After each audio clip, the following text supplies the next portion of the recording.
The thunder rumbled outside the window, as if tearing the quiet night to pieces, and it tore my already broken heart, too. This rain, this Atlanta rain tonight, it was so cold and unforgiving. The drops lashed against the window pane like thousands of invisible needles piercing my skin and freezing me to the bone. I huddled on the cold stone porch, my arms wrapped tightly around Zion, my 5-year-old son. He had fallen asleep in my embrace, his chubby face still streaked with tears. He was likely still frightened in his dreams by the shouting of his grandmother. Outside, the heavy iron gate had slammed shut with a loud crash, cutting off any path back for my son and me. Inside, that spacious 3-story house where I had invested all my youth for the past 3 years to maintain, now felt colder and more terrifying than any other place. Before I go on, just a quick reminder, I share new life stories every day. If you enjoy them, subscribing and liking the video would mean a lot to me. Now let's continue. The ending will truly surprise you. The vile words of my mother-in-law, Mrs. Celeste Vance, still echoed in my ears, sharp as knives, toxic as venom. "Get out! Leave this house immediately. I don't want to see your face again. You're a worthless woman, a parasite, and you and your son are 2 burdens on this family." She had tossed my old suitcase out into the yard, clothes and belongings scattered in the rain. My father-in-law, Mr. Ellis Vance, just stood there silently, turning his face away, a silent complicity more frightening than 1,000 words of expulsion. What had I done wrong? What had I done wrong during those 3 years?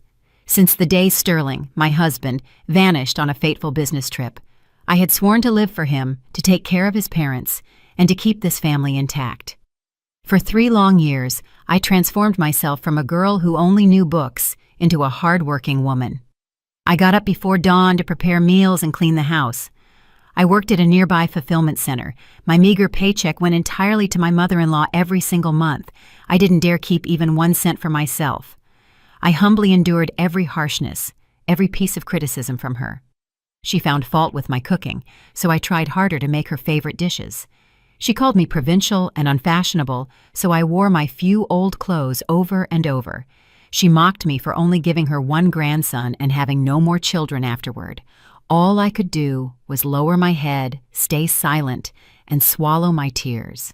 I thought that as long as I tried, as long as I was sincere, they would one day understand and love us, my son and me.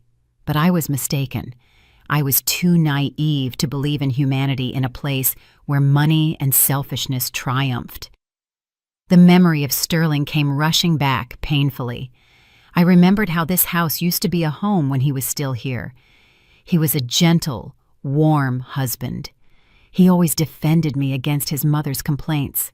He often said, "Mama, don't be too hard on her. Amara is still young. You can teach her slowly." He was also a loyal son. Every dollar he earned, he gave to his mother to manage, keeping only a little to take me out for my favorite snacks. He said he worked hard so that his parents and I could have a good life.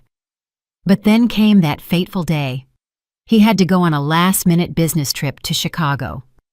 That morning, he hugged me and little Zion, kissed our foreheads, and said, "Daddy's only going to be gone for a few days. Be good, you 2. Who would have thought that would be the last time I would hear his voice and feel his warmth?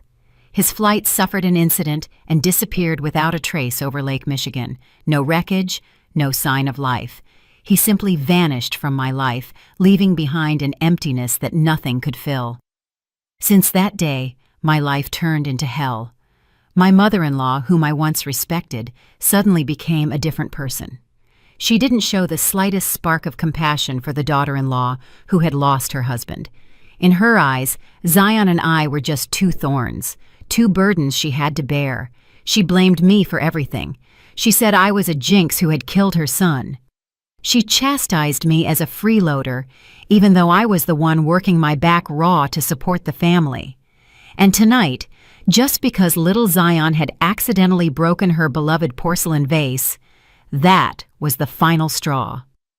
She used that opportunity to throw my son and me onto the street in a stormy night without a single dollar. With my son in my arms, I stumbled aimlessly through the rain.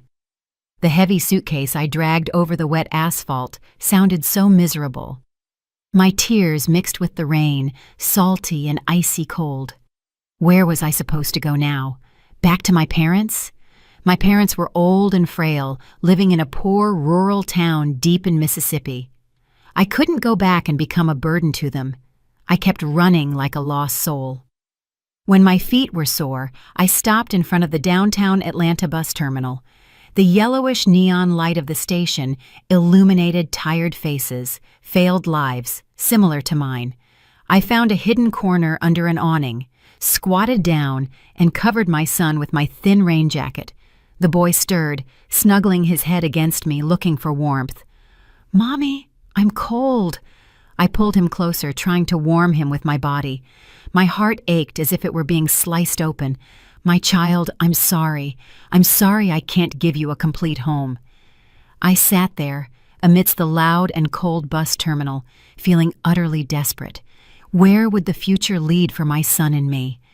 Amidst this darkness, I could only pray, a weak prayer to my late husband. "Sterling, where are you? Do you see your son and me? Please protect us." Where would this unjust story lead? Would there be a miracle for the poor mother and her innocent child? If you're also eager for the next development, don't forget to click like, subscribe to the KS Stories channel, and activate the notification bell so you don't miss the second part of this dramatic story. The bus terminal at night was a different world, a world of failed lives, of faces etched with weariness and worry. The low murmur of announcements mixed with the shouting of a few street vendors, the roar of late bus engines, and the faint whimper of a child in a distant corner. Everything merged into a chaotic and melancholy symphony. I sat there, my back leaning against the cold concrete wall, feeling every gust of wind passing under the awning, carrying the damp chill of the rain and making me shiver incessantly. I pressed little Zion even tighter to me, trying to transfer the meager remaining warmth of my body to him. He slept, but his little shoulders occasionally twitched faintly. He must have been having a nightmare. I looked up at the pitch-black, starless sky. My son's future and mine were just as dark and uncertain now. Where would I go? What would I do? These questions drilled into my mind without an answer. I felt useless, so powerless. I couldn't even offer my son a warm place to sleep. The despair rose up to my throat. I lowered my head onto my knees and bit my lip, hard to stifle a scream. I couldn't cry. I had to be strong for my son. Right at that moment, when I felt close to collapse, a glaring beam of light suddenly pierced the rain and shone directly into the corner where my son and I were sitting. Reflexively, I raised my hand to shield my eyes. The gentle purr of the engine was distinctly different from the loud growl of the coach buses. A sleek black Cadillac Escalade slowly rolled to a stop right in front of me, only a few feet away. The car seemed to belong to another world, completely out of place in the dirty and busy environment of the bus terminal. A feeling of unease rose within me. Who was coming here at this hour with such a luxury car? The window slowly lowered, and the streetlight poured in, revealing a familiar yet strange face. Behind the wheel sat a young woman with fashionably dyed chestnut brown hair and lips painted with dark red lipstick. She wore large sunglasses, even though it was deep night. I froze. My heart seemed to stop beating. It was Jordan, Sterling's younger sister. It had been 3 years since I had last seen her. The last time was at her brother's symbolic funeral. Back then, she was still a young girl who dressed provocatively and always looked at me with a sidelong, resentful glance. She had never respectfully called me sister-in-law. After that day, I heard she had run away from home, living a wild life somewhere, and rarely came back. My mother-in-law cursed every time she mentioned her name, calling her an unruly daughter who brought misfortune to the family. And now she sat there, in an expensive car, with a completely different demeanor. No longer the disrespectful rebel of those days, but with a frightening coolness and composure. She took off the sunglasses. Her sharp eyes looked directly at me without any emotion. "Get in," she said. Her voice was monotonous. It was not a question, but a command. I remained rooted to the spot. My head spun. Why was she here? How did she know that my son and I were at the bus terminal? Had my mother-in-law called her? Or was this another trap set by her family? I clutched my son tighter, my eyes full of suspicion. "What are you doing here?" Jordan didn't answer my question. She just repeated it, her voice sounding a little more impatient now. I said, "Get in. Do you want your son to freeze to death here?" Her words hit my greatest fear at that moment. I looked down at little Zion, whose face was slightly pale from the cold. I couldn't let my son suffer anymore. But was it safe to follow her? As if she had read my thoughts, Jordan sighed, a sigh that contained both weariness and impatience. "You don't have to be afraid. I'm not my mother. I'm not here to hurt you." She paused, looked deep into my eyes, and then said something that made my whole body freeze. "Get in. I have a secret I want to show you." A secret about Sterling. Sterling. Those two syllables shot through me like an electric shock. My heart, which had turned cold with despair, suddenly began to beat violently again. What kind of secret? He had been gone for 3 years. What secrets could there possibly be left? But what if there was a tiny, crazy hope that lit up in my head? What if she knew something? What if his disappearance wasn't as simple as I always thought? I looked into Jordan's eyes and found no falsehood. I only saw a deep sadness and a strange determination. I had no other choice. Even if it was a trap, I had to go for that tiny spark of hope about my husband and for a warm refuge for my son. I gritted my teeth, lifted little Zion, and dragged the suitcase toward the car. Jordan said nothing, just opened the back door. I carefully placed my son on the soft leather seats and then got in. The car door closed, separating my son and me from the loud, cold world outside. The warmth of the heater circulated through the car, driving away the cold. The car drove off gently, blending into the sparse night traffic. We both remained silent during the entire drive. I didn't ask her where she was taking me, and she didn't offer any further explanation. I just looked silently out the window. Atlanta at night, blurred by the rain, looked so strange. I tried to organize my confused thoughts.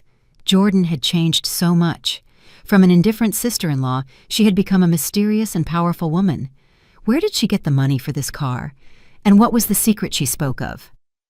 The car finally stopped in front of a luxurious high-rise in a wealthy district, a place I would never have dared to dream of in my life. Jordan led my son and me into an apartment on the 25th floor. The apartment was spacious, clean, and fully furnished, a world away from the cramped room my son and I had occupied. "You and your nephew can rest here. You are safe for tonight." Jordan placed the key on the table. Her voice was still cool, but with a hint of tenderness. She looked at little Zion, who was sleeping soundly on the bed. Then she turned to me. Her gaze was complicated, pity and determination at once. "Tomorrow morning, once you've calmed down, I'll show you the real reason why Sterling couldn't come back." The luxury apartment sank into silence, with only the gentle hum of the air conditioning to be heard. I sat on the soft leather sofa, my eyes fixed on the large window that offered a view of Atlanta, which was slowly waking up after a rainy night. The first faint rays of sun broke through the gray clouds and illuminated the glittering skyscrapers, but could not warm my ice-cold heart. The night before had been the first in 3 years that my son and I had slept in a soft bed in a warm, safe room, but I couldn't close my eyes. Every word, every image rolled back in my thoughts. My mother-in-law's shouting, my father-in-law's indifferent gaze, the despair at the bus terminal, and then Jordan's mysterious appearance. It was all like a chaotic and irrational slow-motion movie. Little Zion was still fast asleep in the room, perhaps because he was too tired, or because this place was too peaceful compared to what he had just gone through. My son was deeply asleep, his small, rosy lips slightly smiling. When I looked at him, my heart twisted again. What would become of his future? He had lost his father and was now cast out by his own grandparents. I was his only mother, his only anchor. I couldn't give up. A faint click of the key sounded. Jordan entered, carrying a bag with still warm breakfast. She had changed clothes, wearing an elegant beige business suit that made her look mature and professional. She placed the bag on the table and handed me a glass of warm water. "Eat something. You haven't had anything all night." I shook my head. My throat was dry. I had no appetite. "I won't eat. Tell me, what is the secret you spoke of last night?" Jordan looked at me. Her gaze was no longer cold as before, but filled with deep compassion. She pulled a chair over and sat across from me. "I know you're in shock. I am too. For 3 years, I haven't been able to sleep peacefully. But before I speak, I want you to promise me one thing. No matter how cruel the truth is, you must stay calm, for little Zion, and also for Sterling." When she mentioned my husband, my heart ached again. I took a deep breath, trying to calm my breathing. "Fine, I promise." Jordan said nothing more, but pulled out a small recorder and a thin folder of documents from her designer handbag. She placed the device on the table and pressed play. A faint recording began. The sound wasn't very clear. It seemed to have been secretly recorded, but I recognized the voices. A deep man's voice and a thin, nagging woman's voice. The voices of my father-in-law and my mother-in-law. "Stop it. Constantly chastising the daughter-in-law. Aren't you afraid she'll suspect something?" Mr. Ellis's voice sounded annoyed. "And if she suspects, what can that country bumpkin do? It's a blessing that I even let her live in this house. My son is dead. She has become worthless. Don't you see it? She and her son are just 2 hungry mouths feeding off this house every day." Mrs. Celeste's voice was sharp as a razor. But she's the mother of our grandson." "Grandson, wake up. Sterling is gone. The line of this house is finished. I tell you, I will find a way to get rid of both of them when the time is right. This house belongs to us, and Sterling's inheritance belongs to us too. I won't give that woman a single dollar." The recording ended. I sat there frozen, my hands tightly clenched, my nails digging so deep into my flesh that I bled without noticing. So that was it. In their eyes, my son and I were nothing but parasites. My sincerity, my sacrifice over the past 3 years, was nothing but despicable stupidity to them. They didn't just hate me. They had long been planning to expel me. The love they showed for their only grandson was apparently also just pretense. Jordan looked at me, her voice dropping. "See? This is their true face. I secretly placed this recording device in Dad's study almost a year ago. I had my suspicions for a long time, but only when I heard those words did I truly believe that Sterling's disappearance was no accident." She pushed the folder towards me. "Look at this." I opened the folder, trembling. The first page was a bank statement from Sterling's account. I immediately recognized that it was his salary account, but what shocked me was the withdrawal. Shortly before his fateful business trip, a very large amount, almost $200,000, had been withdrawn from the account. Next to it was the recipient's signature. I couldn't forget that handwriting. It was Mr. Ellis Vance's signature. $200,000? Why so much money? And why did my father-in-law withdraw it? I stammered, my head spinning. "That's Sterling's entire savings." "I investigated," Jordan said. "The money was immediately transferred to another account after the withdrawal, and the holder of that account—" Jordan paused, looked straight into my eyes. "Is my mother, Mrs. Celeste Vance." The next page of the folder was a statement from a brokerage firm. Mrs. Celeste Vance had invested the entire $200,000 in stocks, but she had lost everything. Within a few days, that huge sum was almost completely gone. My world collapsed before my eyes. All the scattered puzzle pieces fit together into a terrible picture: Sterling's disappearance, a large money withdrawal, and the changed attitude of my in-laws. "I still don't have direct proof," Jordan said bitterly, "but I believe they harmed Sterling because of this money. Maybe he found out that they had secretly taken his money and gambled it away. There was a fierce argument, and then—" She didn't finish the sentence, but I understood. Tears streamed from my eyes again, but this time they were not tears of offense, but tears of fury and the deepest pain. My husband, the man I loved, may have been killed by his own parents because of money. This truth was crueler than anything I could have imagined. They had not only stolen my husband, but also my last faith in human bonds.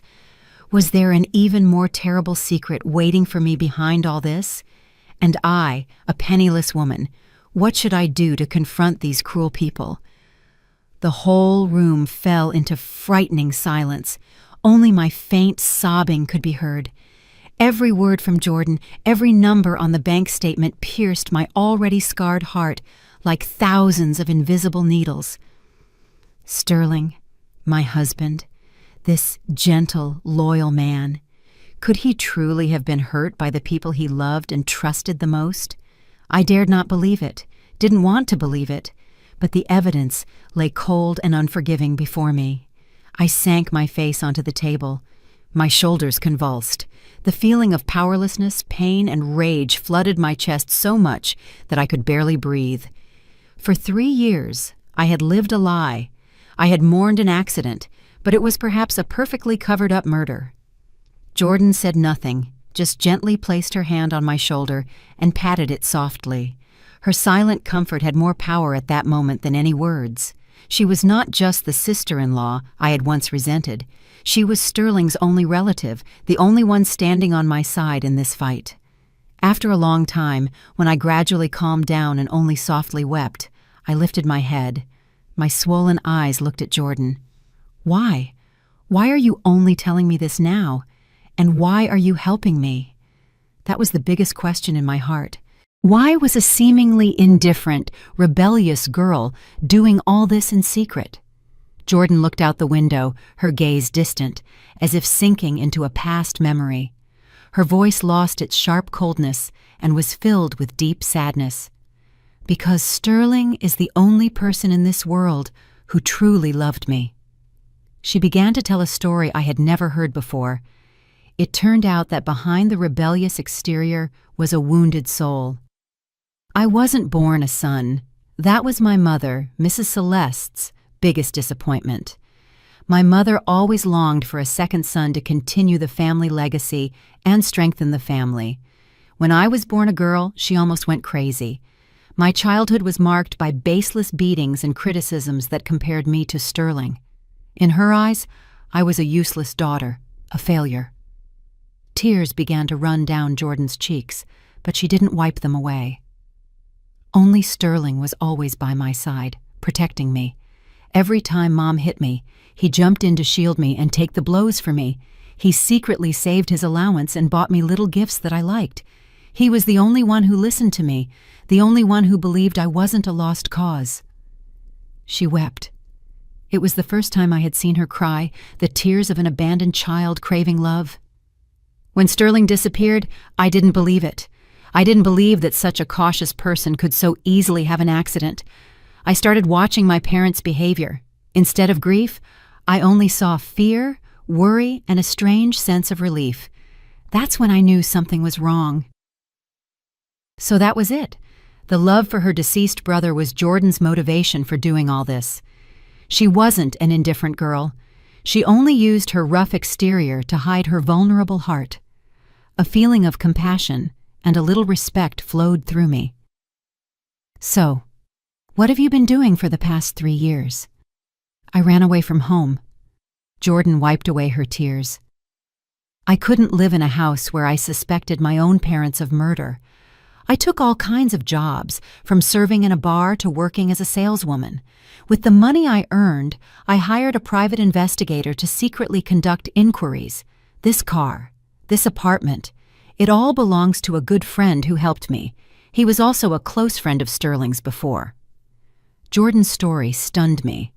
She had fought alone for 3 years, a silent and dangerous battle.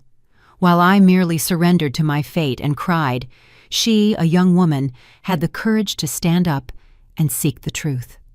"What do we do now?" I asked. My voice was no longer weak as before. The look I gave Jordan was full of determination. "We can't let them get away with this." The flame of hatred and the yearning for justice for my husband blazed wildly within me. Weakness and fear had given way to an iron will. I was no longer the provincial, enduring Amara of yesterday. Jordan looked at me. A glimmer of hope shone in her eyes. I knew you would say that. I have prepared everything. But this fight won't be easy. My parents are not simple people. They have money, they have contacts.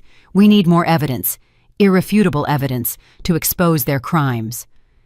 Jordan's words sounded like a battle cry. I knew that from this moment on, we were allies, comrades who would walk this path together until the end.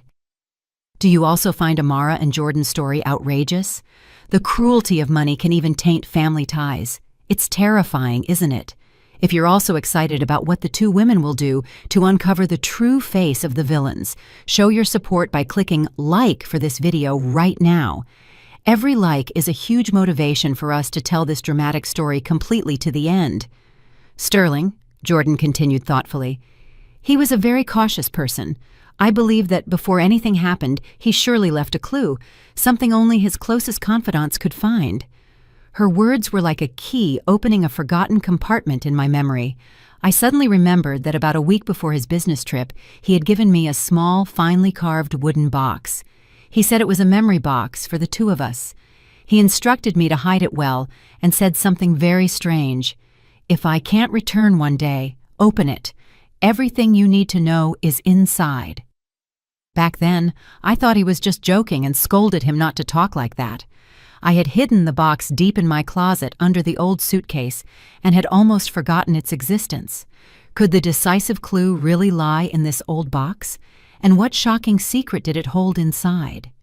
The wooden box, the blurred memory, suddenly became strangely clear, like a lightning bolt streaking through the dark sky of my mind.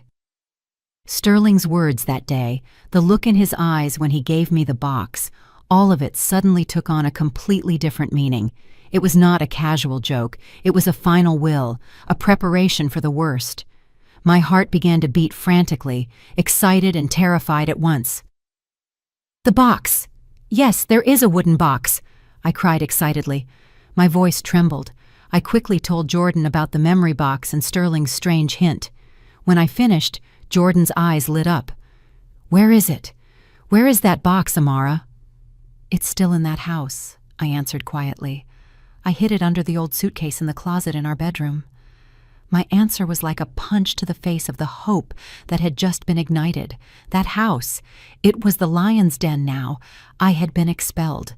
How was I supposed to go back to retrieve the box? Besides, after 3 years, was it still there, or had Mrs. Celeste accidentally thrown it away while cleaning up? Jordan recognized the problem. She frowned, pacing back and forth in the room. Her face was thoughtful. No, that won't work. We have to get it back. I'm sure everything is inside. But how do we get into the house now? We sat in silence, both lost in thought. Breaking in was too dangerous. During the day, Mrs. Celeste and Mr. Ellis were almost always at home. At night, the street wasn't deserted. Even the slightest noise would give us away. Should every hope end right before that cold iron gate? Or, I began hesitantly, a bold thought having just entered my mind. Or I go back. Are you crazy? Jordan cried, turning to me. If you go back, it's like putting yourself in the trap. My mother is furious because she can't find you. If you go back, she won't leave you alone. Precisely because she is furious, that is our chance, I said. My voice was calmer and more determined. She threw me out because she hates me, but deep down, she still despises me. She thinks I'm a dumb goose who is easy to exploit. I will go back, not to resist, but to plead for forgiveness. Jordan looked at me, astonished, not yet understanding my intention. I explained my plan further.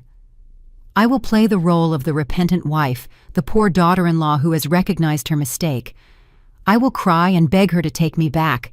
I will say, I can't live without the family. I can't raise my child alone. I will say that I've seen the error of my ways. From now on, I will blindly obey her. Given her arrogant and controlling nature, she will surely soften. She won't miss the opportunity to continue tormenting and humiliating me. She will take me back, but in the role of an unpaid maid. After hearing my plan, Jordan was silent for a while. There was worry in her eyes, but also admiration. Amara, are you sure? This is too dangerous. What if she doesn't believe you? "There is no other way," I said firmly. "This is the only way we can legally return to that house. I will find the opportunity to retrieve the box. As soon as we have it in our hands, we will disappear immediately. I just have to act for a few days. I can do this."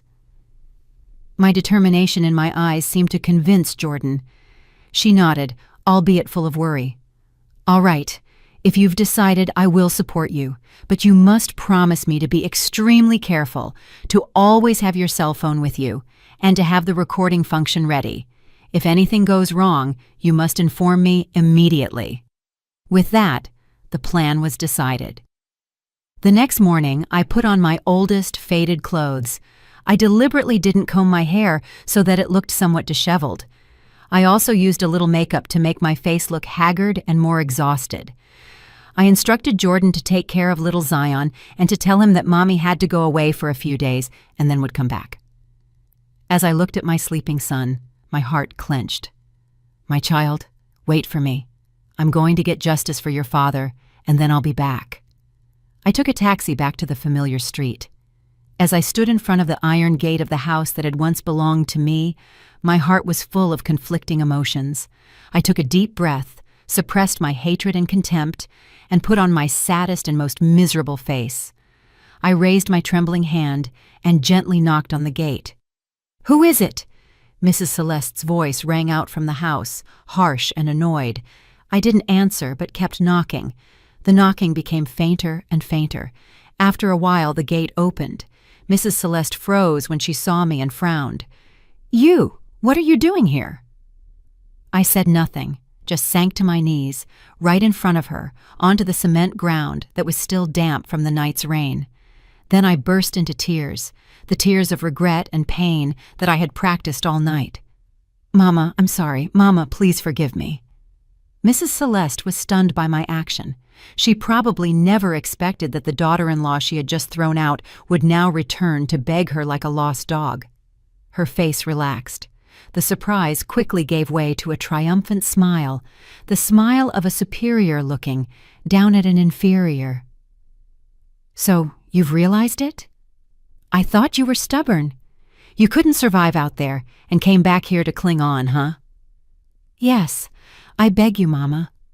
Without you, without the family, I don't know how I could live. Please give me a chance to survive." I continued to sob, lowering my head to the ground. My performance seemed to work. Mrs. Celeste was no longer so aggressive. Her voice instead took on a condescending tone. "All right, stand up. You can come back. But from now on, you must know your place and listen to me in everything. No back talk. Can you do that?" Yes, I can do that. I'm so grateful to you, Mama." I stood up with difficulty, my head bowed, not daring to look directly at her. I knew that the gates of hell had opened for me again, but this time I entered not as a victim, but as a warrior, secretly waiting for the moment to strike the decisive blow. Would I find the mysterious box, and would my sneaky mother-in-law make it easy for me to achieve my goal? The door closed behind me, and I was officially back in the place I had sworn not to enter again just 2 days ago. The atmosphere in the house was still oppressive and cold, perhaps even more stifling. Mr. Ellis sat in the living room, reading the newspaper. When he saw me, he merely glanced over his reading glasses, then lowered his head and said nothing. His silence was more frightening than Mrs. Celeste's curses. It showed that contempt and resentment for me were deeply entrenched in this man's bones. "What are you standing around for? Don't you see how messy the house is? Start cleaning up." Mrs. Celeste's voice rang out again. She returned to her usual commanding tone. "From now on, you have to take care of everything in this house. 3 meals a day. The house must be sparkling clean. Don't you dare make me remind you." "Yes, I know, Mama," I replied softly, quickly putting away my empty bag and starting to work. The life of an unpaid maid had officially begun. Mrs. Celeste seemed intent on fully exploiting my repentance. She made me work from early morning until late at night. Cleaning, washing, cooking. I had no break. She intentionally created messes for me to clean up and deliberately criticized my cooking to humiliate me in front of Mr. Ellis. I gritted my teeth and endured everything.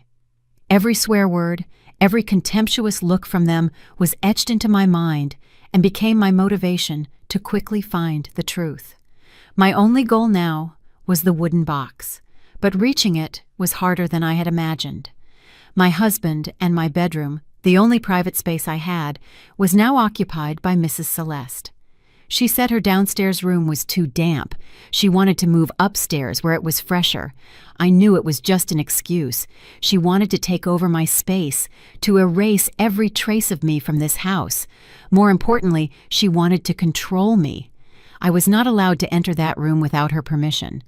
Every time I walked past the closed bedroom door, my heart burned.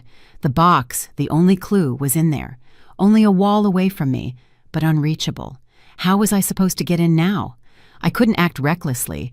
The slightest mistake would instantly make Mrs. Celeste suspicious, and my plan would fail. I had to be patient, wait for the right moment. I continued to play the role of the poor, understanding daughter-in-law. I worked harder, endured more, and never complained. Even when Mrs. Celeste intentionally spilled a bowl of hot soup over my feet, I bit my teeth, endured the pain, and hurriedly apologized to her for standing in the way. My almost subservient endurance seemed to convince her completely. She began to lower her guard. The opportunity finally arose on a Saturday afternoon, about 3 days after I had returned. That day, Mrs. Celeste had an important meeting with her superficial friends. She got dressed up, instructed me to take good care of the house, and left in the early afternoon. Mr. Ellis, as usual, had gone to the country club early. The large house now belonged to me alone. My heart pounded violently. Now was the moment. I quickly finished all the housework, making sure everything was clean and tidy. Then I crept to the second floor, heading toward the familiar bedroom. In front of the door, I took a deep breath to calm myself. Mrs. Celeste had locked the door. I had expected that. I pulled a thin metal hairpin from my apron pocket. That was a technique I had learned from old crime shows. I never thought I would need it in this situation. Carefully, I inserted the hairpin into the keyhole. My hand trembled. The sound of the metal was deafening in the silence. I held my breath and listened. After some fumbling, a faint click sounded. The door was open. I was overjoyed, quickly slipped inside, and pulled the door shut behind me. The room hadn't changed much, only almost all my things had been removed and replaced by Mrs. Celeste's belongings. The cheap perfume smell of hers hung heavily in the air. I didn't have much time. I went straight to the old particle board closet where I had hidden the suitcase. I opened the closet. My heart sank. The suitcase was not there. Horrified, I searched the entire closet. Nothing. I looked around the room but couldn't find it. Had she thrown it away? Disappointment and fear overwhelmed me. If I lost the box, all my efforts and Jordan's efforts would have been in vain. Every hope of finding the truth about Sterling would be shattered. I was about to cry, but my reason told me to stay calm. Mrs. Celeste was a greedy woman. A suitcase, even if it was old, was still good. She wouldn't just throw it away. She must have hidden it somewhere.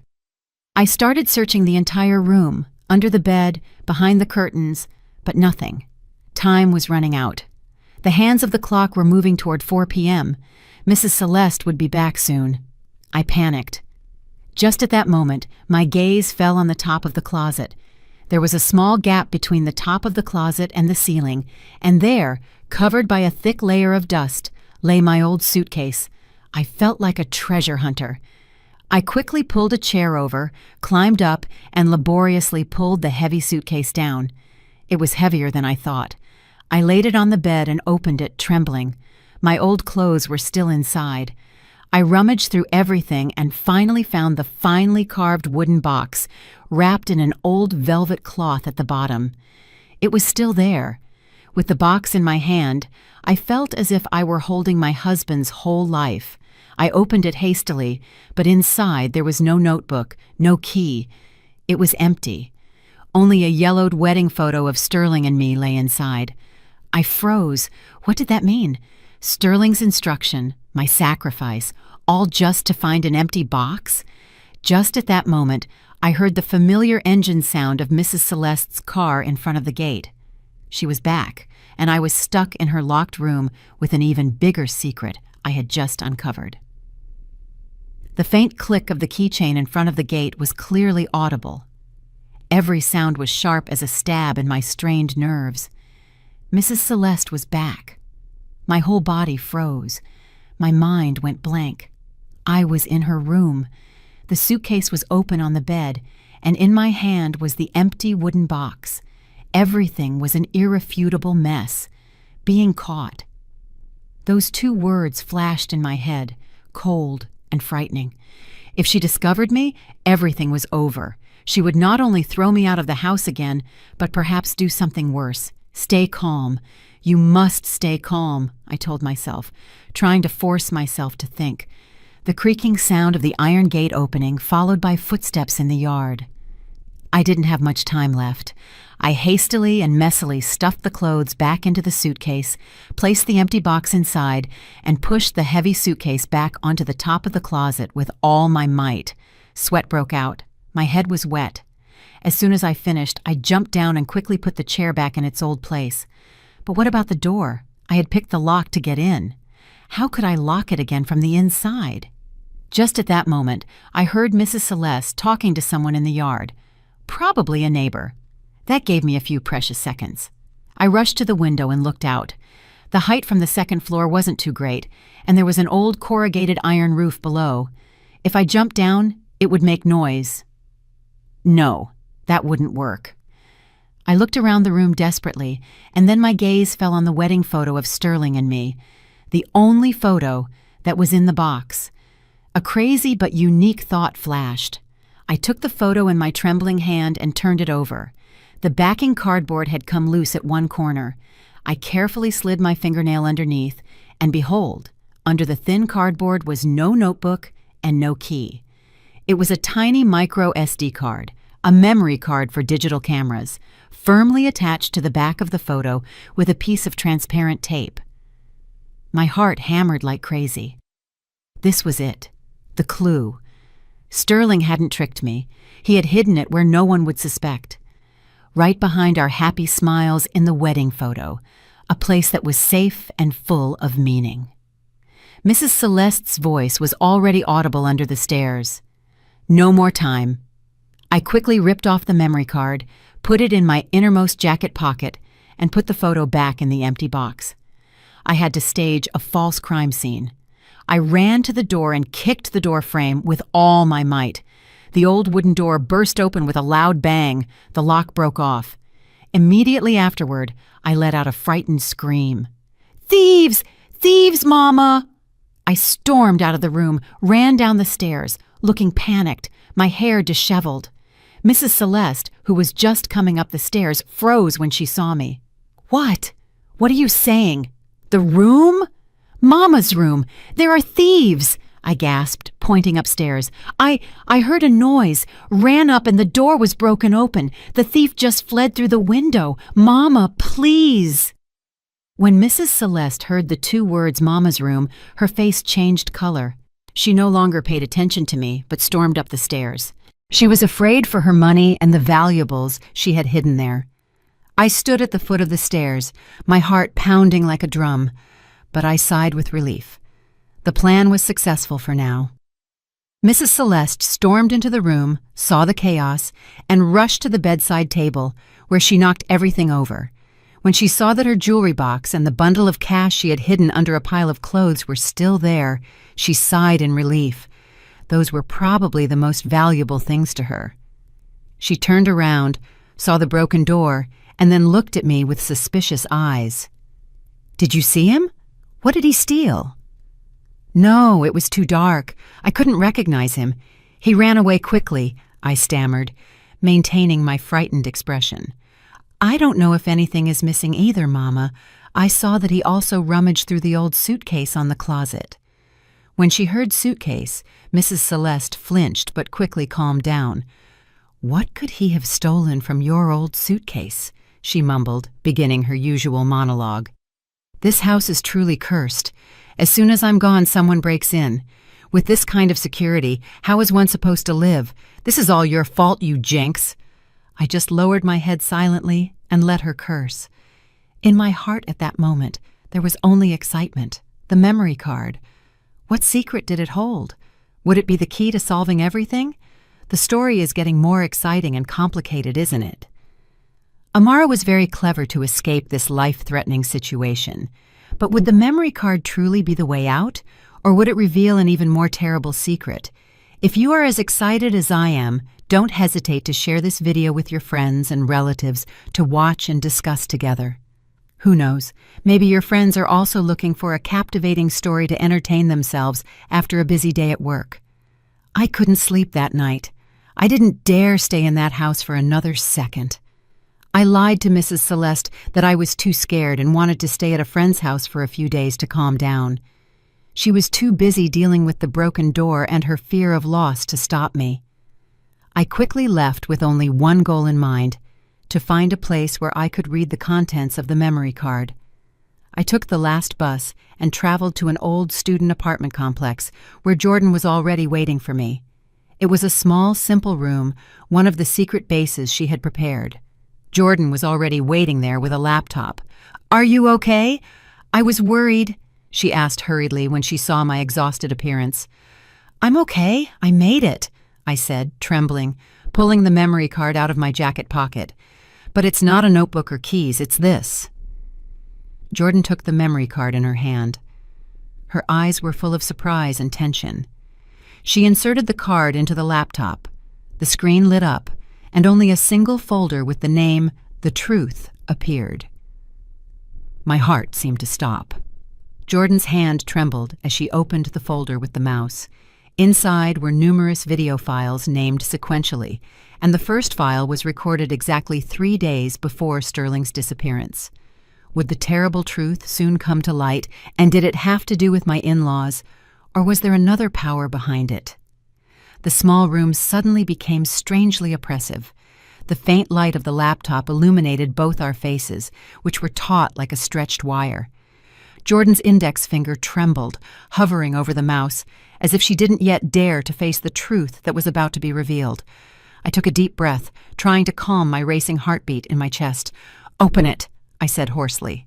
Jordan nodded and decisively clicked on the first video file. The video began without sound, only images.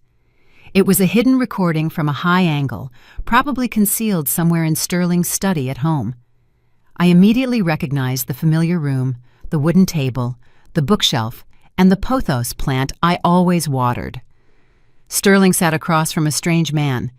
The man was about the age of my father-in-law, elegantly dressed, but his face had something sly about it. They were having a very tense conversation. Sterling repeatedly shook his head. His face was resolute. The other man slammed his hand on the table, pointing his finger at Sterling. His posture was extremely angry. The argument ended. The strange man walked out annoyed. Sterling sat there alone, leaning his head on the desk, his hands clutching his hair. I could feel his extreme exhaustion and powerlessness in his every gesture. The video ended abruptly. "Who is that?" I asked Jordan. My heart was full of confusion. "I don't know," Jordan said, shaking her head. Her face was confused, too. "I never heard our parents talk about him." We quickly opened the next videos. The subsequent video clips were similar, but Sterling's conversation partners had changed. Sometimes it was a rough-looking man with tattoos, sometimes an elegantly dressed woman. They all met Sterling secretly, and every conversation ended in tension. Sterling seemed to be cornered by an invisible force. And then we opened the last video. It was recorded only 1 day before his disappearance. This time, the man sitting across from Sterling was no stranger. It was Mr. Ellis Vance, my father-in-law.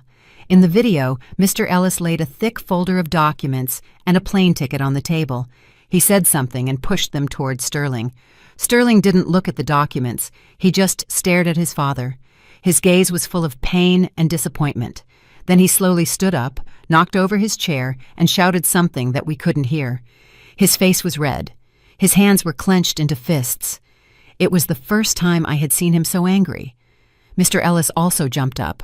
Father and son stood facing each other. The air was so tense that I could feel it through the screen. Finally, Sterling shook his head desperately and left the study. The door slammed. Mr. Ellis sank onto the chair, holding his head in his hands. The video ended there, leaving a huge void and thousands of unanswered questions in our hearts. It was clear that Sterling's disappearance was not only related to Mrs. Celeste and the gambling debt, but was much more complex and dangerous.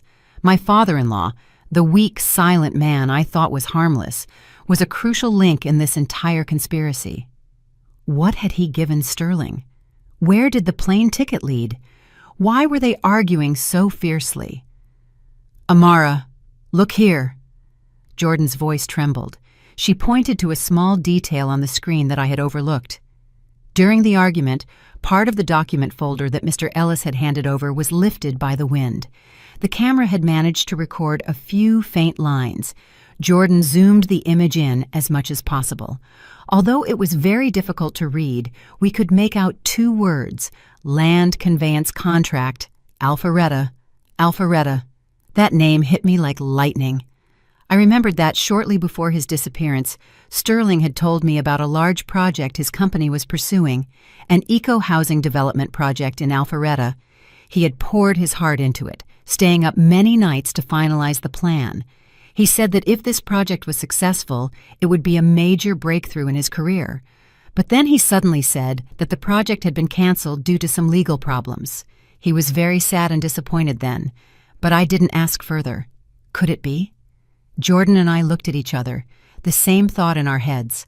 Could it be that the project hadn't been canceled at all, but stolen by his own parents? And who were these strangers in this chain of intrigue? My head spun. The truth was not a straight line, but a tangled web of lies and crimes. I felt like a moth. The more I searched for the light, the greater the danger of being burned.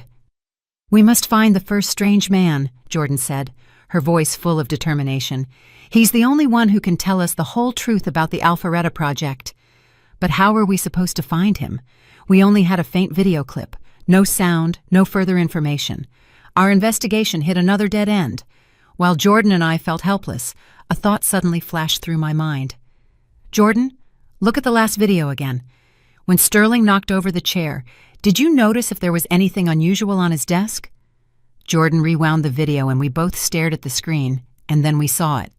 In the brief moment the chair fell, it revealed a small object that was very well hidden under the desk, a black USB flash drive fastened with tape. The black USB stick, a small, ordinary object, appeared in an unusual way. It was like a last glimmer of hope, lighting up in the dense darkness of intrigue and lies. Jordan's and my heart started racing again. Sterling. He had foreseen everything. He hadn't left the clue in the wooden box, but in a place that Mrs. Celeste would never suspect, right under the desk where she often sat. "It must still be there, absolutely," Jordan cried softly. Her voice was full of excitement. "My mother is meticulous, but she would never bend down under the desk to clean. She would only send the cleaning lady, and she wouldn't notice such a small object." "But how are we going to get it?" I asked. The worry returned. "If you go back now, your mother will surely not leave you alone. She's probably still suspicious because of the last break-in." True. Returning to that house again was extremely dangerous. After the staged break-in, Mrs. Celeste had certainly increased her vigilance. My plan to play the poor woman couldn't work a second time. We needed another plan, bolder, more surprising. Or, Jordan thought for a moment, then snapped her fingers. "Or we stage a real break-in." I looked at her confused, not understanding her intention. Jordan winked at me, a rare mischievous smile on her lips. "We won't do it ourselves, we'll have someone else do it." "Have you forgotten? My parents are deeply in debt. They have many enemies." I understood what she meant. Jordan's plan was extremely risky, but not unreasonable. "What are you planning?" "Among the loan sharks my parents owe money to, there's a notorious gangster named Scarface Sal. He is known for his ruthlessness and audacity. My parents have put him off several times.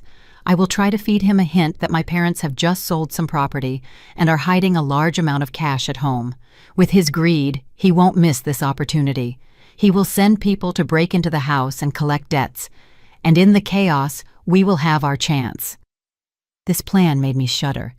"Isn't that too dangerous? What if they harm your parents?" Jordan's eyes were sad for a moment, but quickly turned cold. Don't worry. People like Scarface Sal only need money. They aren't stupid enough to commit murder and get into more trouble. Besides, that's the price they have to pay for what they did to Sterling.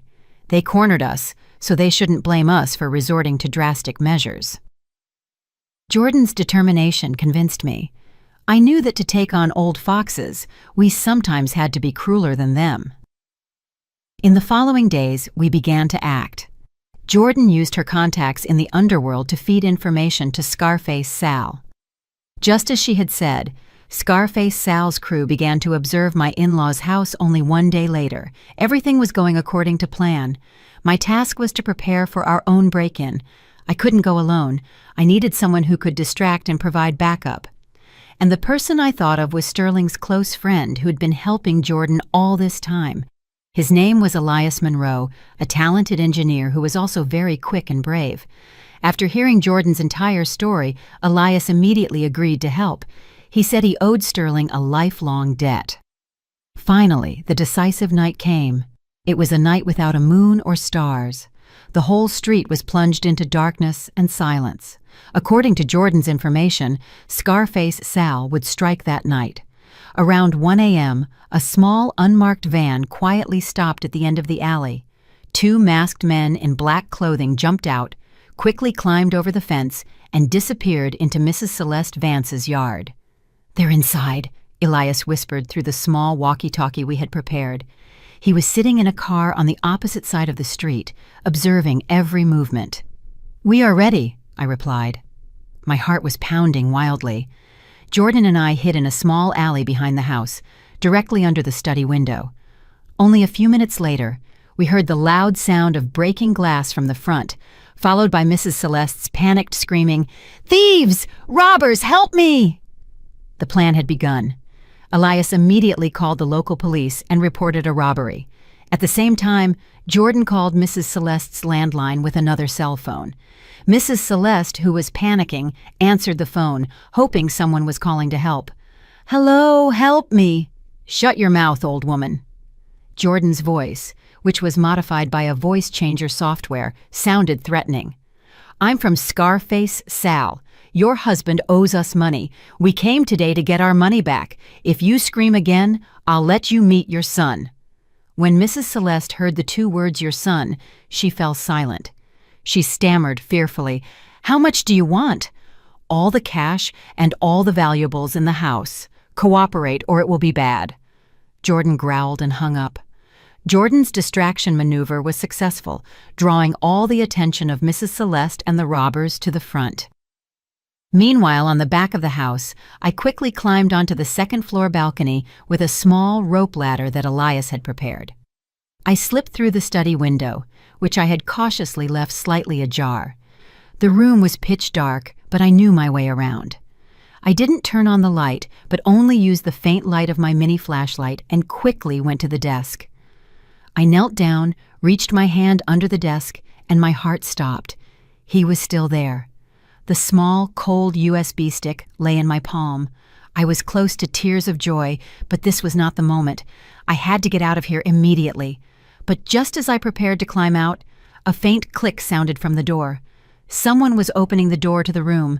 The dry click of the lock echoed in the silence, sharp as a stab in my nerve-wracking thoughts. My whole body froze. My breathing seemed to stop. Someone entered the room. I was on the second floor. The only exit was through the window, but climbing out now would be tantamount to confessing to breaking in. And who opened the door? One of the two robbers or Mr. Ellis? No matter who it was, being discovered at that moment would have meant that everything would fail. In this life-threatening moment, I didn't hesitate for a second. I rushed under the desk, rolled myself into the most hidden corner. The heavy wooden table was covered with a long cloth that reached the floor, which fortunately concealed my body. I held my breath. My heart hammered in my chest, and I just begged that the person would not discover me. The door opened slowly. The light from the hallway poured in, revealing a tall silhouette. It wasn't the robbers. It wasn't Mr. Ellis either. It was a completely strange man, exactly the one who had appeared in the first video, the sly man who had argued with Sterling. Why was he here at this exact moment? He didn't come alone. Behind him was one of Scarface Sal's robbers. "Boss, everything is going according to plan," the robber said as he closed the door. His voice was respectful. "The old woman is scared to death and is showing us where she hid the money under the sink." "Boss!" I froze. This strange man was the mastermind behind everything, not Scarface Sal. It turned out that Jordan and I had inadvertently poked a bigger hornet's nest than we thought. Our plan to use someone else had been exploited by another and had turned into a game within a game. "Good," said the man who was called the boss. His voice was deep and radiated power and cruelty. "The money is secondary. Did you find what I need?" "Yes, not yet, boss. I searched the old woman's bedroom but found nothing but money and gold." "Fool, what do I care about her money and gold?" the man snarled. "It must be in this room. Sterling was clever. He hid the evidence somewhere here. Search thoroughly. If you don't find it, I'll make your life hell." Evidence. Evidence. So this man was also looking for the evidence Sterling had left behind. Our goal was the same. I lay under the desk. Cold sweat ran down my back. I held the USB stick tightly in my palm. The thing they were desperately searching for was right here, separated from them only by a thin layer of wood. The robber began to ransack the room. He pulled out the drawers, threw papers and notebooks onto the floor. The loud noise made me flinch. "Boss, there's nothing here, just old papers," the robber said after a while. The boss cursed. He paced back and forth in the room. The sound of his leather shoes on the wooden floor sounded heavy. "Damn it! Where did that guy hide it? It can't just vanish. If that comes to light, we're all dead." He stopped right in front of the desk, separated from me only by the long tablecloth. I could smell the scent of his expensive cigar smoke. My heart threatened to jump out of my chest. Suddenly, the wail of police sirens sounded from a distance. It was getting closer and closer. "Damn it, the police!" the robber panicked. "Boss, what do we do now?" The boss also looked confused. "What is Scarface Sal doing? Why did he betray us?" "Fine, we'll retreat for now. We didn't find anything today. Go downstairs and tell the other guy to escape through the back exit. Hurry." The robber hastily opened the door and disappeared. The boss didn't leave immediately. He stayed put. His gaze, sharp as a knife, scanned the room one more time. He looked at the bookshelf, at the pictures on the wall, and then he bent down and looked under the desk. His gaze and mine met through the small gap in the tablecloth. For a moment, the whole world seemed to stand still. He saw me. His eyes widened in shock and then immediately changed to a deadly, cruel expression. "You..." He hadn't finished the sentence. I kicked the desk leg with all my strength. The heavy wooden table was shoved forward and slammed hard against his shin. He screamed in pain, staggering back. I seized the opportunity, crawled out of the hiding place under the desk, didn't think for a second, and rushed straight to the window. "Stop!" he roared behind me. I had no other choice. I climbed onto the windowsill, closed my eyes, and jumped. The impact on the corrugated iron roof below hurt like hell, but I dared not stop. I crawled over the roof, slid down the incline, and then jumped into the small alley behind. I didn't know if I was injured. I only knew I had to run, as fast as I could. The police sirens were very close. Behind me, I could still hear the furious cursing of the man. Whenever I remember the moment I stood across from that mysterious man, a chill runs down my spine. Do you feel the same way? A powerful stranger was also hunting for Sterling's secret and seemed even crueler than my in-laws.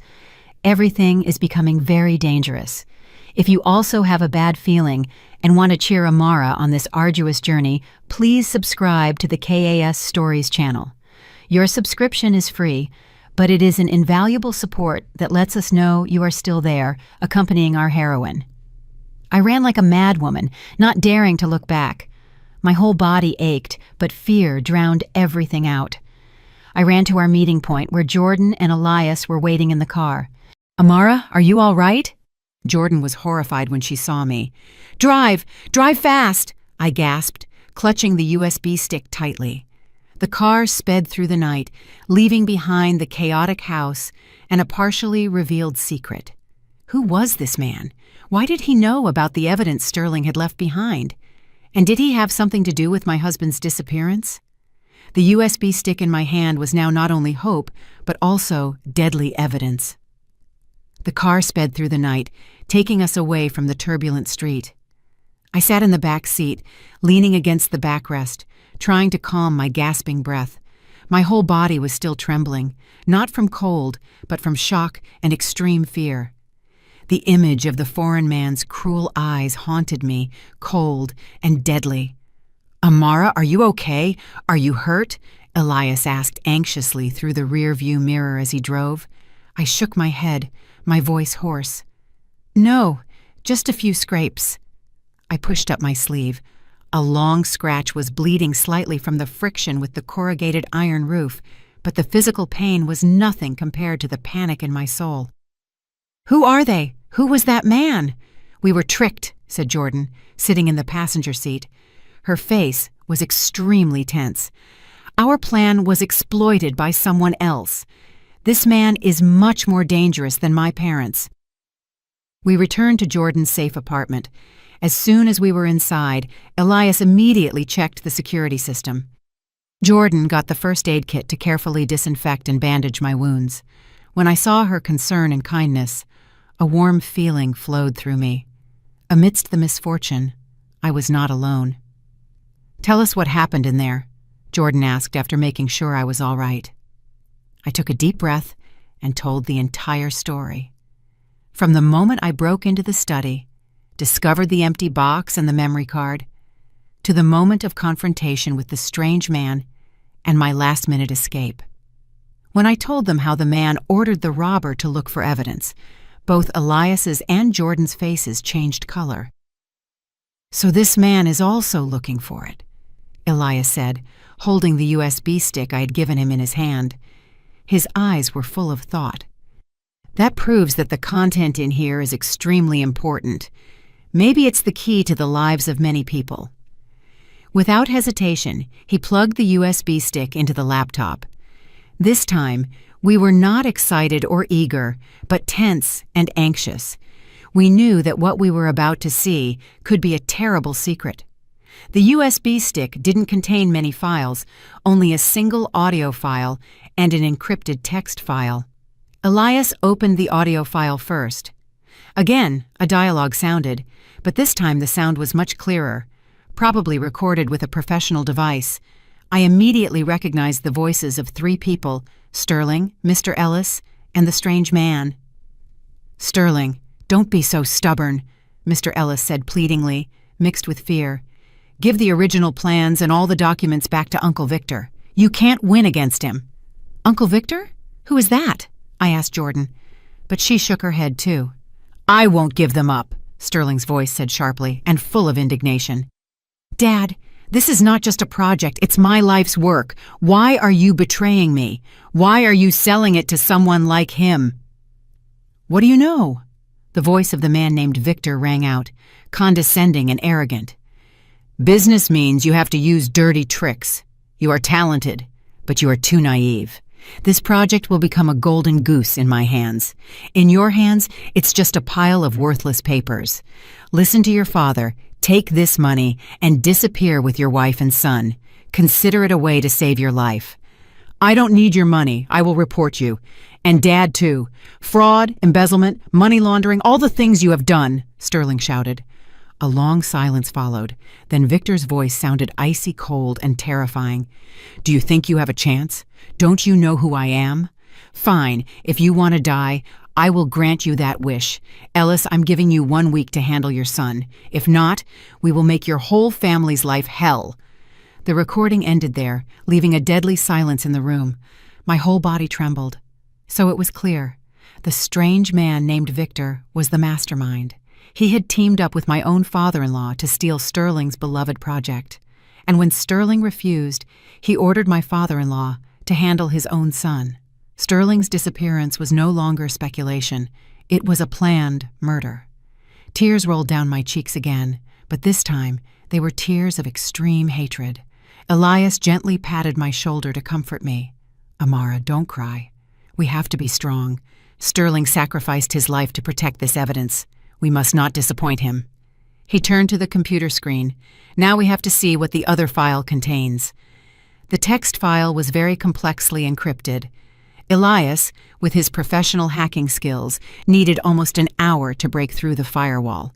When the first lines appeared, we all held our breath. It was not a project plan.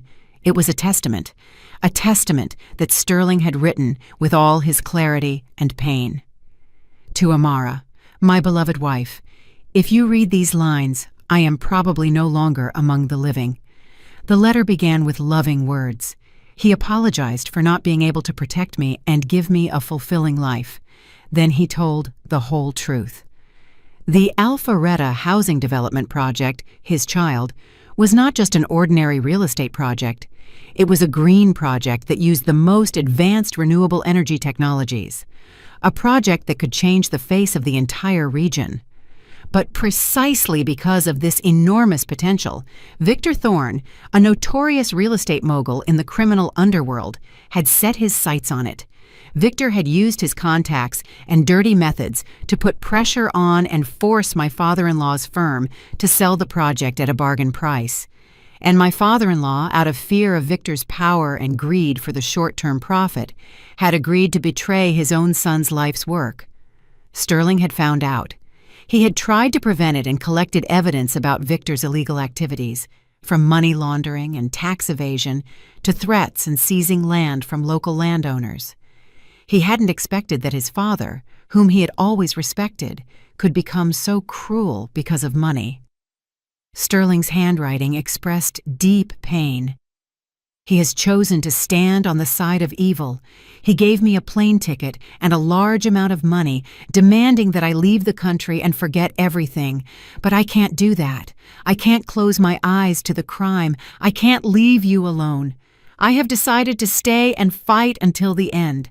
And at the end of the letter, there was a paragraph that made my whole body freeze.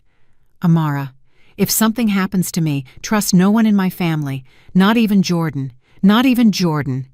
The last lines in Sterling's testament hit my strained mind like an invisible sledgehammer. My whole body froze. My breathing seemed to stop. I slowly raised my head, my gaze confused and suspicious, and stared at the young woman sitting right next to me. Jordan, the sister-in-law I had just given my full trust to. The only ally I thought I had. Was she also part of this cruel game? Jordan was no less stunned. She stared at the lines on the laptop screen.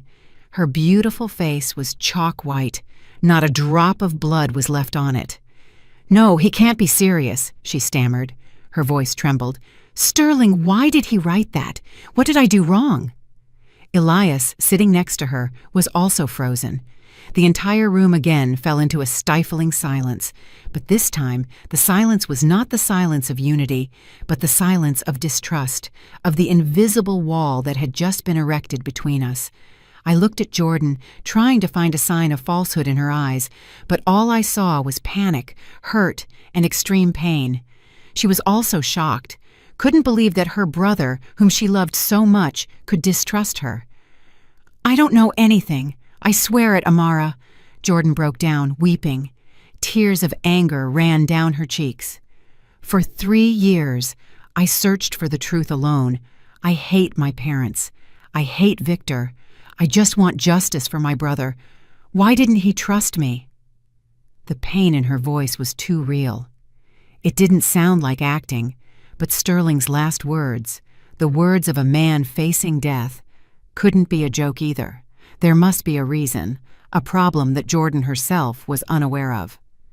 "Please calm down," said Elias, who was the first to regain his composure. He looked at me and then at Jordan. "Sterling wrote these lines when he was cornered. Maybe he discovered something that made him distrust everyone. We can't condemn Jordan based on a single sentence. There must be a reason." Elias's words helped me calm down a little.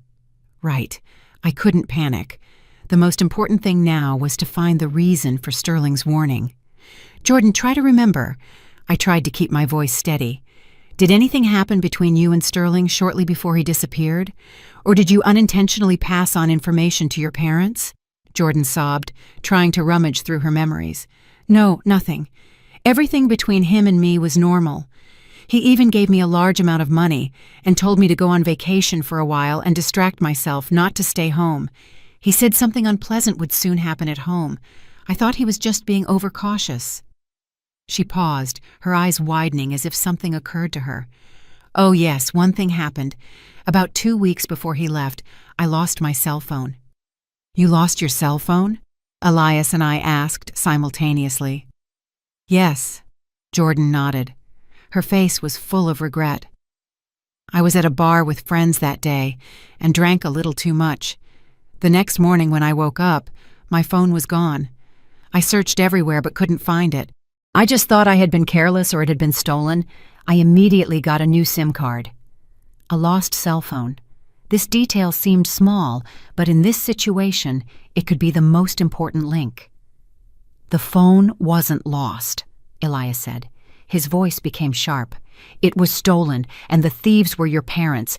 They read all the messages. They knew Sterling suspected them. They even knew he was collecting evidence. And they also knew that you were the only person he trusted.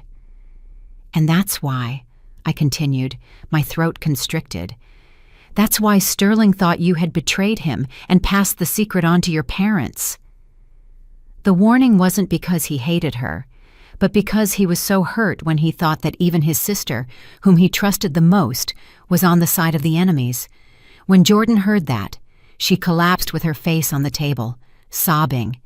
Injustice and regret tormented her. Just because of a moment of carelessness, she had unintentionally put her brother in a more dangerous situation and had to carry the unjust stigma of a traitor for 3 years.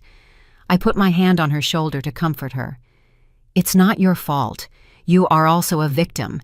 Now is not the time to blame yourself. We know the truth. What we have to do now is to make the criminals pay the price, exonerate you, and get justice for Sterling. The truth was revealed. The distrust between us was resolved. Now we were even more closely connected and determined. But a bigger question remained. Was Sterling really dead or just missing, as Victor had suggested? And if he was still alive, where was he? The question of whether Sterling was still alive hung heavily in the oppressive and unsettling air.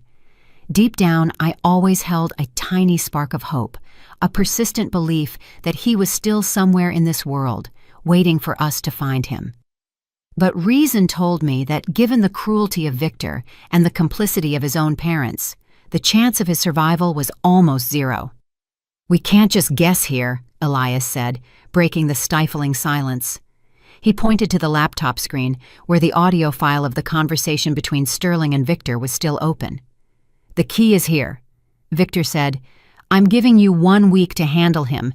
Handle can have many meanings. It doesn't necessarily mean kill. Elias's words were like a fresh wind, reigniting the flame of hope in Jordan and me.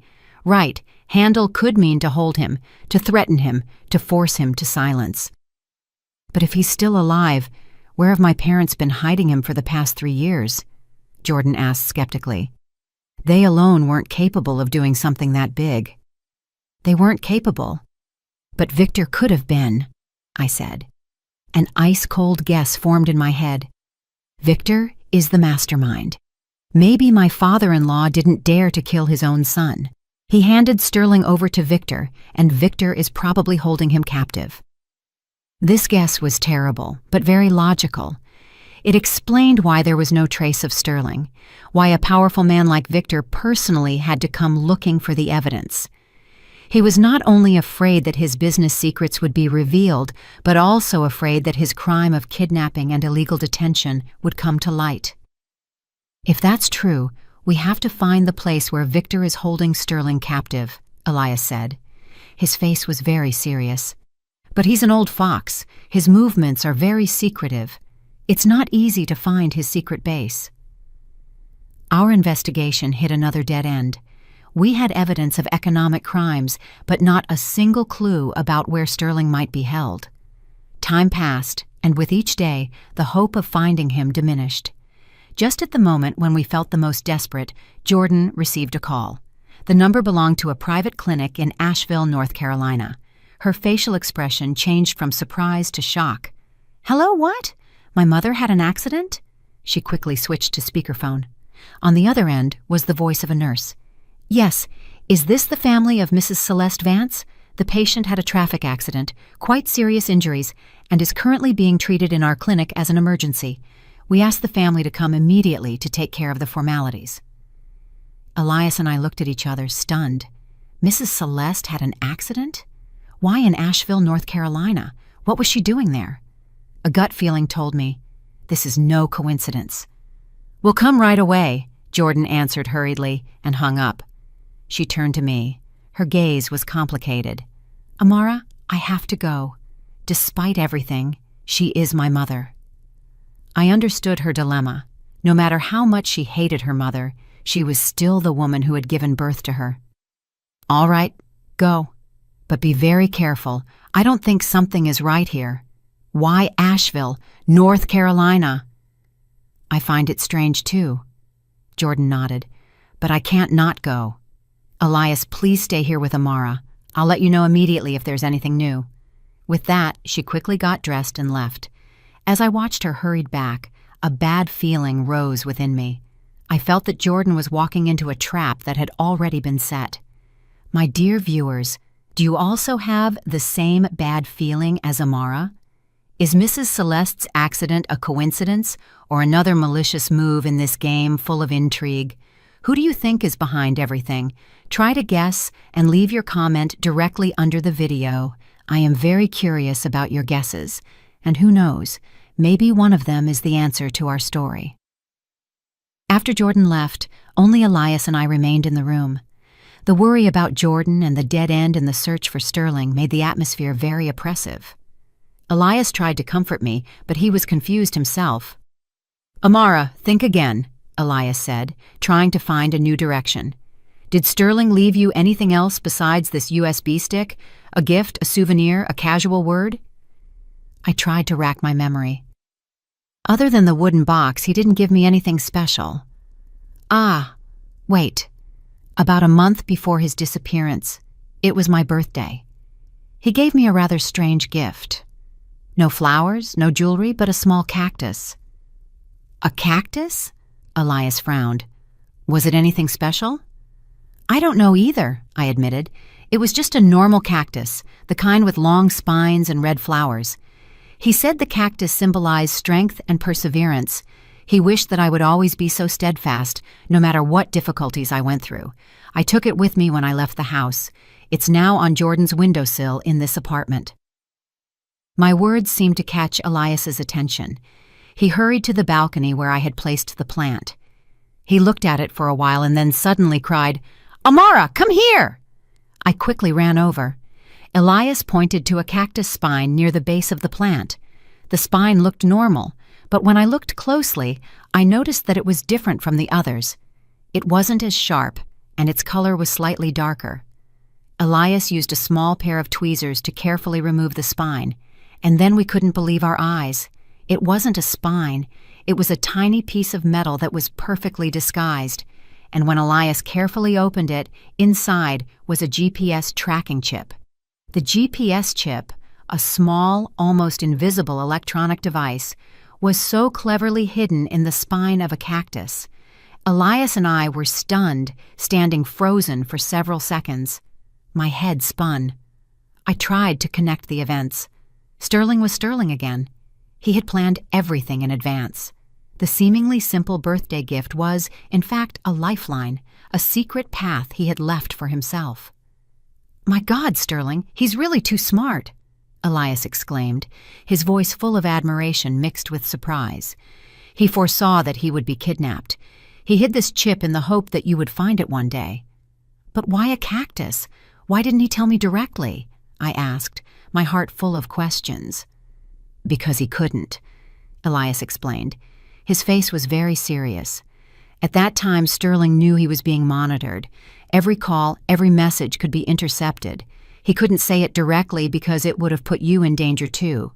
He could only use a metaphor, a way that only you, his wife, could understand.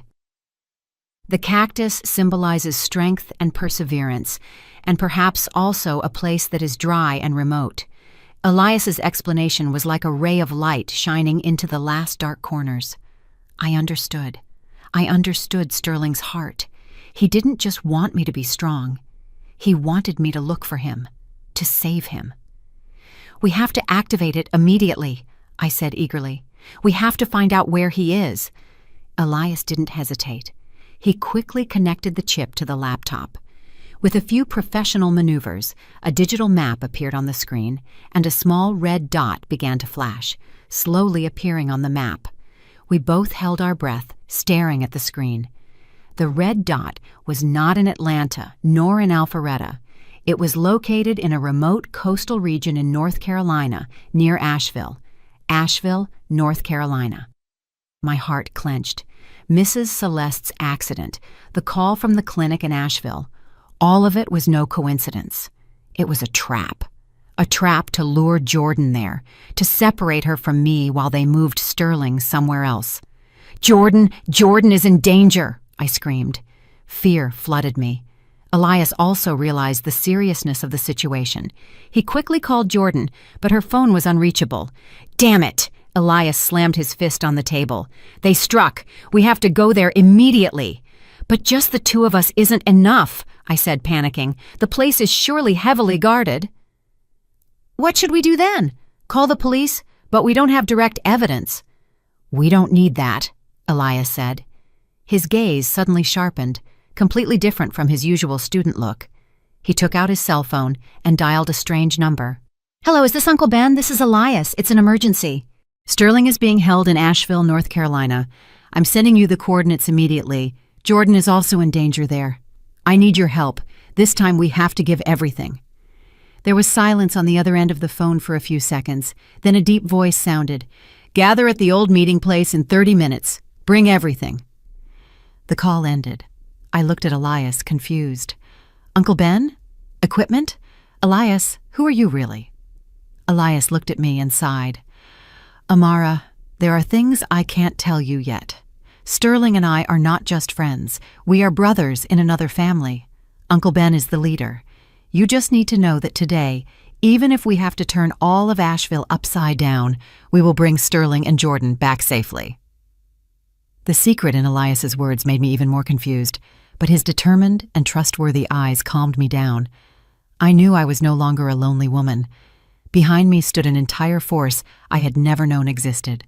Sterling's brothers, who had been through thick and thin with him. We had no time to lose. Elias quickly copied all the data from the USB stick onto an external hard drive and gave it to me. "Amara, you can't come with us. It's too dangerous. Take this and go to a really safe place I've arranged and wait for our message."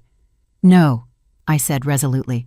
"Sterling is my husband. Jordan is my sister-in-law. I can't wait idly. I have to come with you." I looked him directly in the eyes. "But Elias, I won't stand in your way. Let me at least be nearby. I need to see them safe with my own eyes." My determination finally convinced Elias.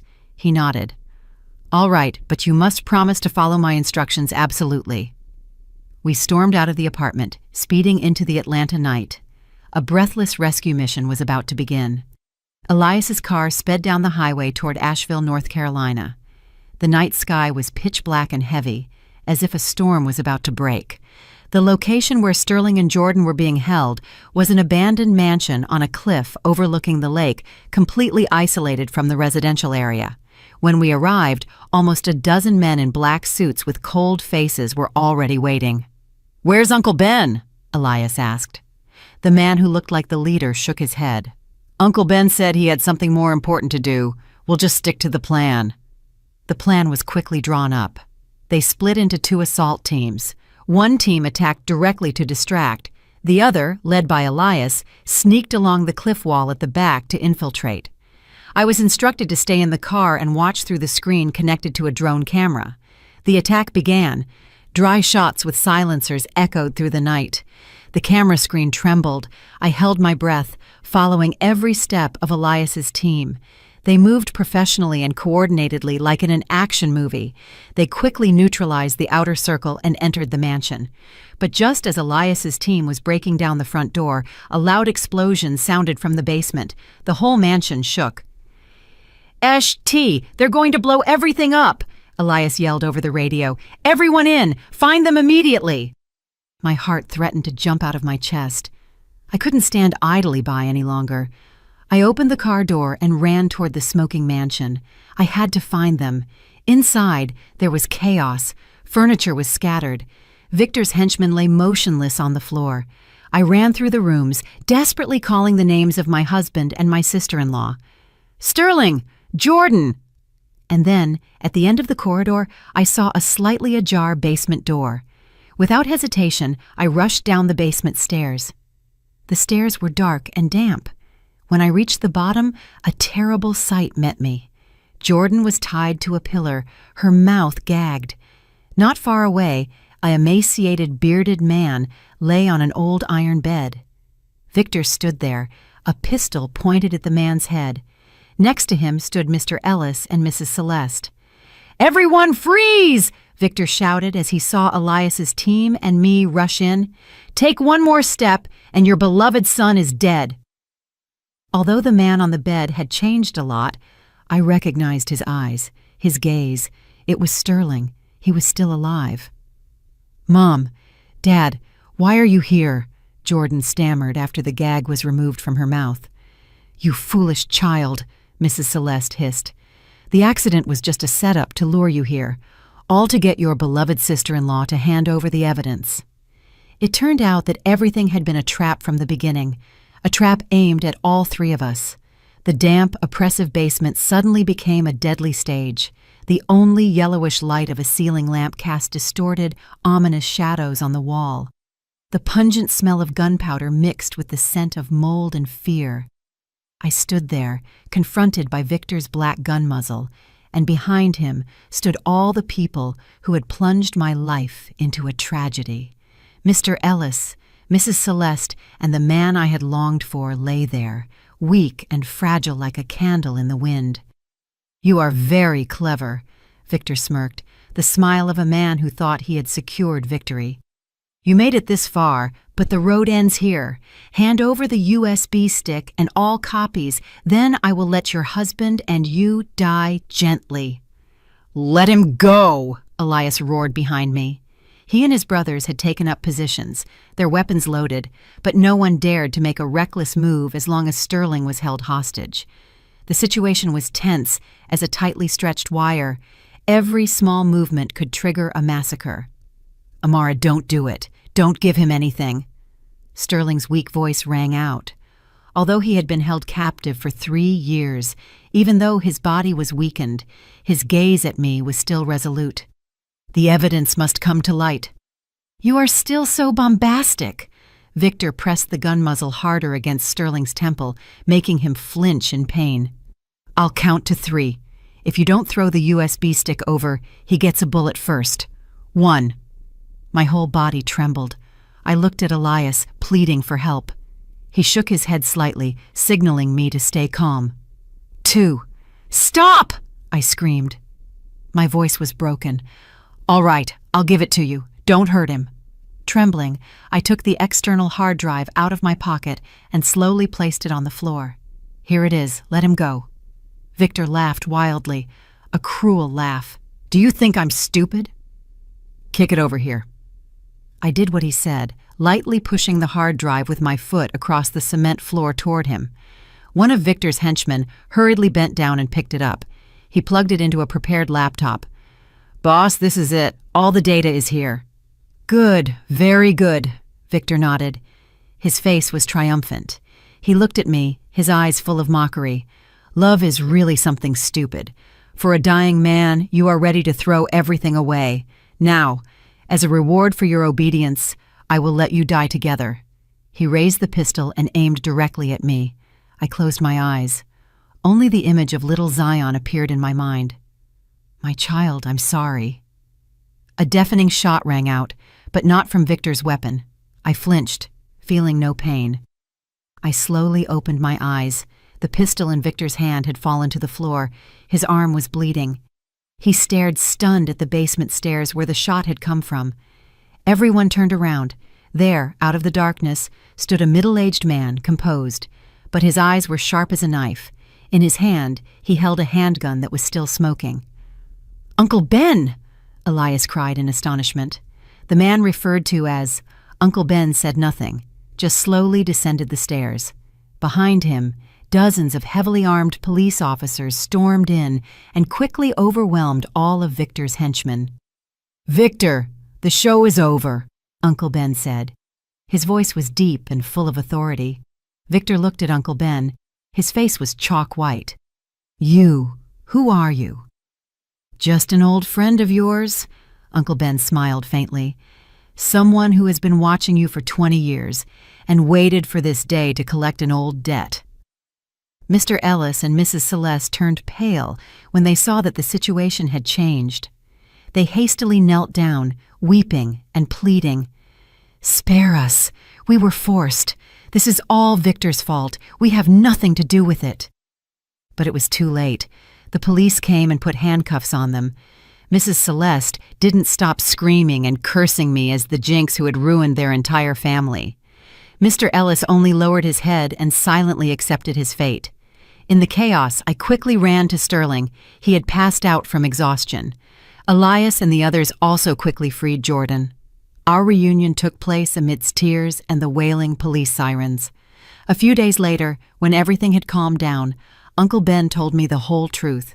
It turned out that he was not only the leader of the underworld group that Elias and Sterling belonged to. He was also the biological brother of one of the victims who had died in a construction accident years ago, an incident also caused by Victor to silence witnesses. For 20 years, he had secretly collected evidence and built up his own power, just to one day overthrow Victor's criminal empire. Sterling had accidentally come into contact with him during his investigation into his own father. The two men, with the same goal, decided to work together. "So, Sterling's disappearance was part of the plan," Uncle Ben explained. Sterling knew that he couldn't confront Victor and his own father directly. He pretended to surrender and allowed himself to be captured to set a perfect trap. He believed that only his feigned death could lower Victor's vigilance and, more importantly, wake you up, Amara. He knew that only love and the pain of loss could make a good-natured woman like you strong enough to search for the truth yourself. I froze. Tears rolled down my cheeks again. It turned out that everything, my pain, my despair, my path to justice, was all included in his plan. He had risked his own life, betting on our love and my strength. "And the hard drive was fake," Uncle Ben smiled. "He had already sent the original to the FBI when you found it. What you gave Victor was just bait to buy time." The trial against Victor and his accomplices proceeded quickly. With irrefutable evidence, Victor received the maximum sentence. Mr. Ellis and Mrs. Celeste also paid the price for their crimes with long years behind bars. 1 year later, on a sunny afternoon in Asheville, North Carolina, I sat on the shore, watching two men, one tall and one small, playing with the waves. Little Zion laughed loudly in his father's arms. Sterling had almost fully recovered after long therapy. The physical wounds were healed, but the scars on his soul might never completely fade. "Mommy, come here and play with Daddy and me." Sterling's call brought me back to the present. I smiled, stood up, and ran toward them. Sterling turned around, opened his arms, and hugged me and our son. "I'm sorry," he whispered in my ear. "I'm sorry I had to put you through all of that." I shook my head and leaned against his shoulder. "It doesn't matter. Everything is over. The most important thing is that our family is back together now." Jordan and Elias had also become a couple. They decided to leave the hostilities of the underworld behind and start a small technology firm together to live a peaceful life. I occasionally visited Mrs. Celeste in prison. She had aged greatly, had lost her former malice, and was only quiet and lonely. She said nothing, just cried. I also said nothing, just silently placed a basket of fruit down and left. Forgiveness is difficult, but forgetting is perhaps the true peace. The sun slowly sank into the sea, coloring the entire sky in a warm orange-yellow. I looked at my husband and my son. My heart was filled with simple happiness. The storm was truly over. After everything, we had found the sunrise for our own lives, a sunrise without lies, without hatred, only with love and faith in tomorrow. I'll speak to you from my own heart now. After everything I've lived through, the betrayals, the fear, the secrets that nearly crushed me, I realized something important. Life has a way of pushing us into the dark, so we learn how to create our own light. No one came to save me. I had to take the first brave step myself. And sometimes that's all it takes to change the whole story. So if you're going through something heavy, don't let anyone convince you that you're powerless. You'd be amazed at the strength you discover once you decide you deserve better. If you feel the same way and enjoyed my story, show it by sending a like. Let's see how many we are. And I'm curious, what city are you listening from, and what time is it there? Write it in the comments. If you'd like to support me so I can keep sharing these emotional, gripping stories every day, even a small donation makes a big difference and truly helps keep the channel alive. For more life stories like this, you can check out my other videos and subscribe to the channel. You'll see 2 new stories on the screen now. I'm sure you'll enjoy at least one of them. Just click and start listening. Love to you.